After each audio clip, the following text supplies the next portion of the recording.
adik-adik, masih semangat ya belajarnya? Kali ini kita akan belajar mengenai pewarisan sifat. Yuk kita mulai belajarnya. Setiap makhluk hidup akan mewariskan sifat-sifat yang ia miliki kepada keturunannya. Itulah sebabnya mengapa kita semua memiliki kesamaan sifat maupun fisik dengan orang tua kita. Nah, proses pewarisan sifat tersebut diatur oleh materi genetik yang ada di dalam sel, tepatnya di dalam inti sel atau di dalam nukleus, yaitu kromosom. Lalu kemudian di dalam kromosom itu terdapat DNA dan RNA yang akan membentuk gen atau sifat-sifat tertentu. Lalu DNA dan RNA itu adalah benda yang sama atau berbeda ya? Ternyata berbeda. Yuk kita lihat apa saja sih perbedaan antara DNA dan RNA. Pertama kita lihat strukturnya. Kalau DNA adalah rantai yang panjang dan double helix atau rantai ganda berpilin, kalau RNA rantainya pendek dan rantai tunggal. Kemudian DNA terletak dalam inti sel, kloroplas, dan mitokondria. Sementara RNA selain di dalam inti sel, kloroplas, dan mitokondria, juga ada di dalam sitoplasma dan ribosom. Selanjutnya, gula penyusun DNA adalah gula deoksiribosa, sementara RNA adalah gula ribosa. Lalu basa nitrogen DNA adalah guanin, adenin, sitosin, dan timin, sementara RNA guanin, adenin, sitosin, dan urasil, berbeda di basa pirimidin. Kadarnya kalau DNA tetap tidak berubah-ubah, sementara RNA berubah-ubah tergantung pada aktivitas sintesis protein. Lalu fungsinya kalau DNA membawa informasi genetik dan ikut berperan dalam sintesis protein, sementara RNA hanya berperan dalam proses sintesis protein saja. Nah, itu bedanya ya adik-adik. Selanjutnya, kita akan belajar mengenai hukum pewarisan sifat yang ditemukan oleh Gregor Mendel. Hukum ini ditemukan oleh Mendel dengan menyilangkan kacang ercis atau yang biasa kita sebut kacang polong. Mengapa Mendel menggunakan kacang ercis? Karena kacang ercis memiliki banyak sifat beda. Jadi ada yang bunganya merah, putih, ada yang bijinya bulat, kisut, dan lain-lain. Lalu waktu pembuahan kacang ercis sebentar dan kacang ercis ini mudah sekali untuk dibudidaya, sehingga mudah untuk menumbuhkan dan mengamatinya. Dari percobaannya tersebut, Mendel menemukan hukum segregasi dan hukum asortasi. Jadi, yang pertama, hukum segregasi menyatakan bahwa pasangan alel pada induk akan memisah terlebih dahulu, sehingga setiap gamet hanya membawa satu gen dari induk yang akan diwariskan ke anaknya. Lalu, yang sudah terpisah tadi, gen-gen yang sudah terpisah tadi akan mengelompok dengan gen dari induk pasangannya. Jadi seperti ini ya, misalkan T besar T kecil. Gen T besar akan berpisah dulu dengan yang T kecil, lalu kemudian T besarnya dan T kecil yang sudah terpisah itu akan bergabung dengan gen dari pasangannya, sehingga terbentuk sifat individu baru. Selanjutnya, sebelum masuk ke materi persilangan, kita harus tahu dulu nih apa saja istilah-istilah dalam persilangan. Ada parental atau biasa disingkat dengan P yang artinya induk. Lalu F ya, F itu filial yang artinya keturunan. Lalu ada sifat dominan, yaitu sifat yang menutupi sifat resesif, dan ada sifat resesif yang ditutupi oleh sifat dominan. Ada pula genotip, yaitu sifat tidak tampak, biasanya dilambangkan dengan huruf-huruf. Lalu ada fenotip, yaitu sifat yang tampak oleh mata. Homozigot, yaitu pasangan alel sejenis, dan heterozigot, yaitu pasangan alel yang tidak sejenis. Supaya semakin paham mengenai istilahnya, kita langsung yuk ke persilangan. Jadi persilangan itu ada persilangan monohibrid dan persilangan dihibrid. Yang pertama akan kita pelajari adalah yang monohibrid, yaitu persilangan satu sifat beda. Persilangan monohibrid ada lagi dibagi dua menjadi persilangan dominan dan persilangan intermediate.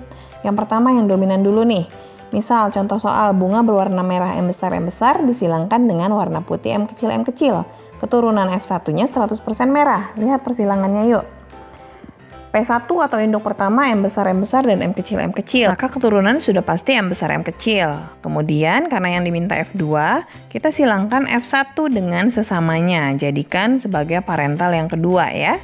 Jadi F1-nya kan M besar, M kecil.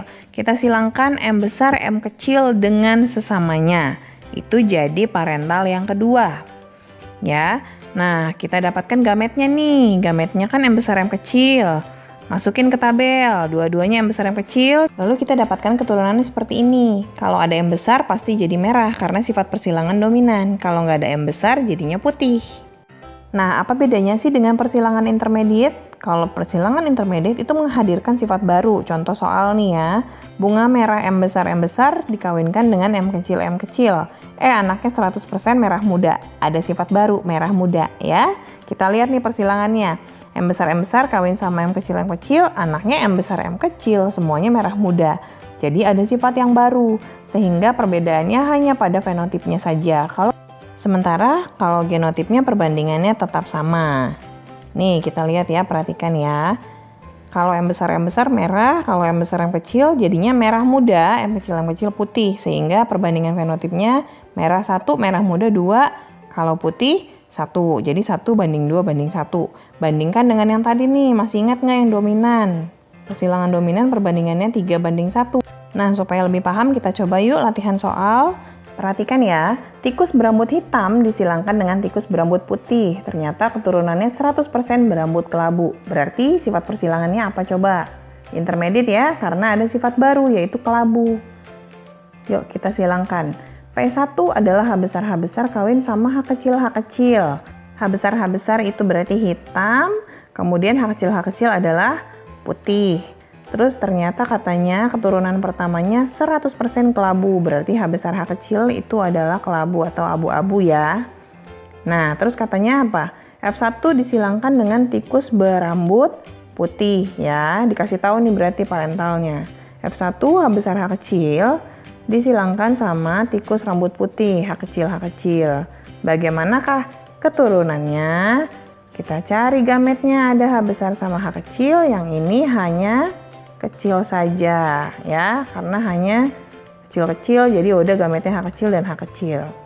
Gabungin nih di tabel H kecil, H besar H kecil, H besar H kecil dan H kecil. Jadi perbandingan genotipnya adalah H besar H kecil banding H kecil 2:2 ya. Fenotipnya abu-abu, H besar H kecil abu-abu, H kecil putih. 2:2 sama dengan 1:1 ya. Nah, soal kedua. Kelinci berbulu hitam itu dominan, disilangkan dengan kelinci bulu putih resesif. Yuk silangkan parental 1, H besar, dikawinkan dengan yang putih itu resesif ya, H kecil, putih. Nah, keturunannya F1-nya, keturunan pertamanya sudah pasti H besar H kecil. Karena induknya yang satu H besar semua, yang satu H kecil semua. Jadi pasti keturunannya H besar H kecil. Dan katanya H besar H kecil itu hitam ya. Berarti untuk soal yang ini sifat persilangannya adalah dominan ya. Lalu yuk kita lihat, tentukan perbandingan fenotip F2-nya. Tapi nggak dikasih tahu parental 2-nya siapa. Artinya kita silangkan F1 dengan sesamanya. H besar H kecil kawin sama H besar H kecil, maka F2-nya. Kita lihat gametnya kan ada H besar H kecil nih dia nih.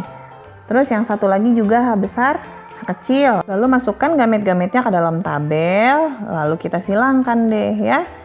H besar sama H besar, terus H besar H kecil, H besar H kecil, H kecil. Jadi genotipnya perbandingannya H besar H besar, H besar H kecil, H kecil.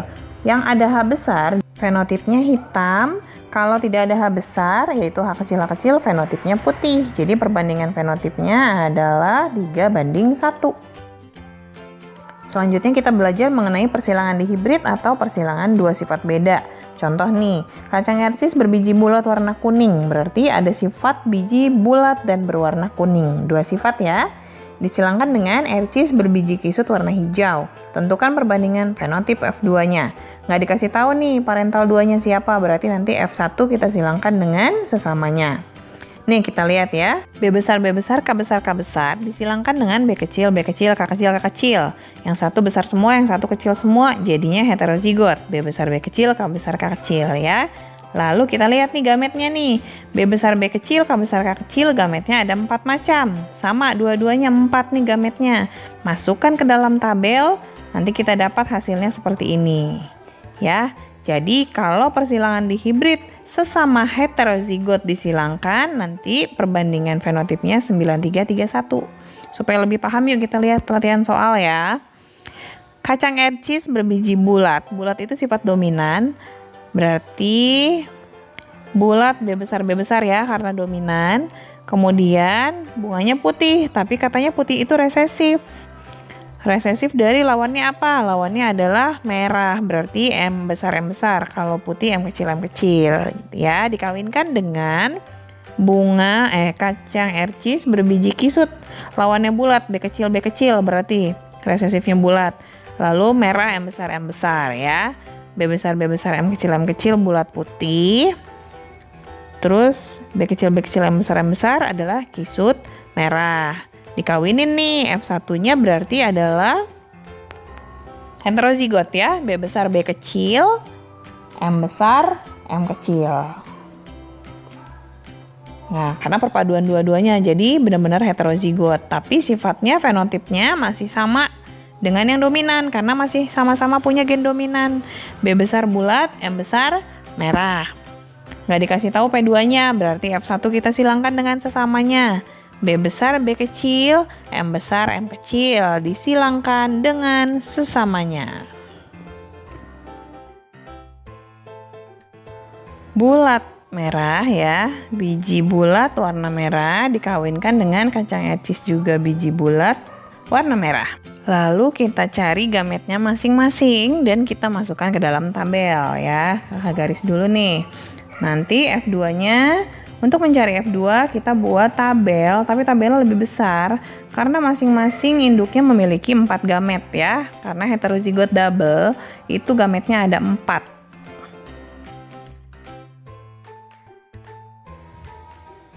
Yuk kita cari dulu gametnya ya.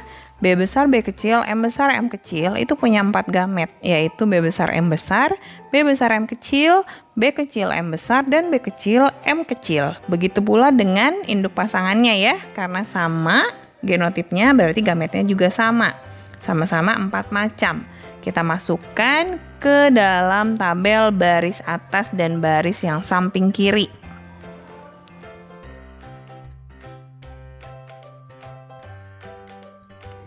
Nah, kalau sudah dimasukkan semua gamet-gametnya, barulah kita gabung-gabungkan nih yang di dalam kotak ini. Contoh ini nih, B besar, M besar, karena gabungan kedua gamet induk ya. B besar, M besar, M kecil. Begitu seterusnya kalian lengkapi semua isi tabelnya. Akhirnya kita dapat nih ya, kalau sudah lengkap, kita tentukan fenotipnya. Kalau ada B besar dan ada M besar, berarti dia biji bulat bunga merah. Kalau B-nya doang yang besar, M-nya kecil-kecil, berarti berbiji bulat bunganya warna putih. Kalau B-nya kecil-kecil, ada M besar, berarti biji kisut bunga merah. Lalu kalau B kecil semua, M juga kecil semua, berarti bijinya kisut, bunganya warna putih.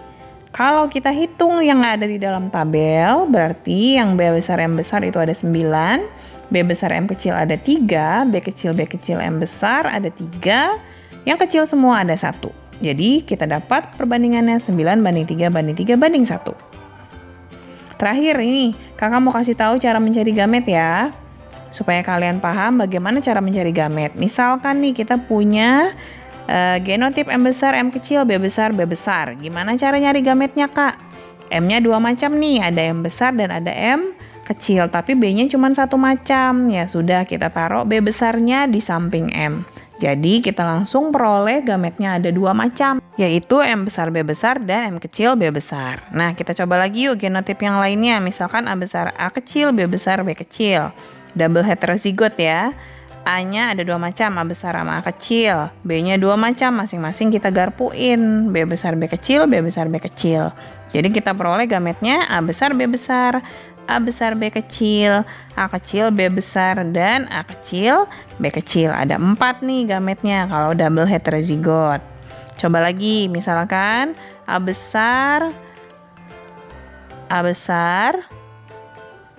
dengan A B kecil. Sama semua nih, A-nya cuma 1 macam, A besar, B-nya juga cuma 1 macam, B kecil. Jadi ya sudah, gametnya cuma 1, A besar, B kecil. Lanjut satu lagi nih. Misalnya kita punya K besar, B besar, B kecil. K-nya cuma 1 macam, B-nya ada 2, kita garpuin B besar, B kecil, sehingga Gametnya K besar, B besar, dan K besar, B kecil. Itu cara mencari macam-macam gamet. Nah, kalau mau nyari jumlahnya gampang. Rumusnya adalah 2 pangkat N. N-nya itu adalah alel yang heterozigot. Ya, jadi kalau jadi kalau misalnya nih, yang tadi kita hitung, A besar, A kecil, B besar, B kecil. Heterozigotnya ada berapa? Ada 2 ya. A heterozigot, B heterozigot. Jadi 2 pangkat 2. Gametnya ada 4. Bener ya? Ada 4. Terus yang ini nih misalkan A besar, B kecil, B kecil. Yang heterozigot berapa? 0. Kan nggak ada ya, semuanya homozigot. 2 pangkat 0, 1. Jadi gametnya cuma 1. Coba yang ini nih, K besar, B besar, B kecil. Heterozigotnya ada berapa? Cuman yang B, cuma 1. Jadi 2 pangkat 1. Gametnya berarti ada 2, betul ya? Jadi kalau mencari jumlah gamet, rumusnya 2 pangkat N. N-nya adalah alel ya, heterozigot. Tapi kalau mau cari macam-macam gametnya harus dijabarkan seperti ini ya. Oke adik-adik, selesai sudah materinya. Semoga bisa dipahami dan bermanfaat. Terima kasih untuk yang sudah menyimak. Semangat terus belajar.